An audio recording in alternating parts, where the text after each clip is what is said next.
ঠাকুরবাড়ির জনপ্রিয় একটা আমিষ রান্না মুরগির রসোল্লা। এই রান্নাটা পূর্ণিমা ঠাকুরের ঠাকুরবাড়ি রান্না বলে যে বইটা আছে সেই বইতে রেসিপি থেকে আমি এই রান্নাটা জানতে পেরেছি।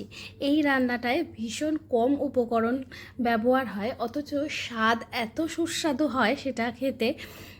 এখানেই ঠাকুরবাড়ি রান্নার আলাদা বিশেষত্ব।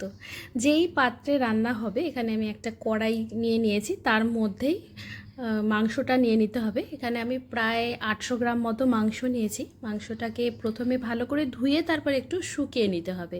তারপর এর মধ্যে 4টে মাঝারি সাইজের পেঁয়াজ পাতলা স্লাইস করে কেটে দিয়েছি, 3-4টে তেজপাতা দিয়েছি, আর দিয়েছি 2 চামচ ভরে ভরে রসুন বাটা। লঙ্কার পেস্ট দিয়েছি এখানে 1 চামচ।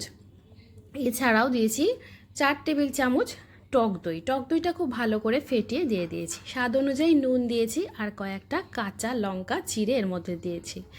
4-5 টেবিল চামচ এখানে আমি ঘি ব্যবহার করেছি।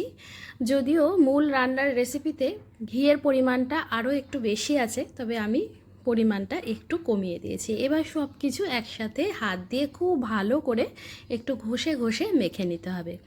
এটা যেহেতু আলাদাভাবে কষানো হবে না, একদম ভাপে হবে রান্নাটা, তাই হাত দিয়ে খুব ভালো করে মশলাটা মাংসের সাথে মিশিয়ে নিতে হবে। এইভাবে সমস্ত মশলাটা মাংসের সাথে মিশিয়ে নিয়ে আমি রেখে দিয়েছিলাম প্রায় 15-20 মিনিট মতো। এরপর আর বিশেষ কোনোই কাজ নেই, গ্যাসের ফ্লেম অন করে কড়াইটা ধরে শুধু একটু বসিয়ে দিতে হবে। সম্পূর্ণ রান্নাটা ভাপে হবে। কড়াইতে যদি এরকম কোনো ছিদ্র থাকে তাহলে সেটা বন্ধ করে দিতে হবে। আমি এখানে একটা লবঙ্গ দিয়ে ঢাকার গায়ে যে ছিদ্রটা আছে সেটা বন্ধ করে দিয়েছি। মাঝে মাঝে কিন্তু একটু নেড়ে দিতে হবে।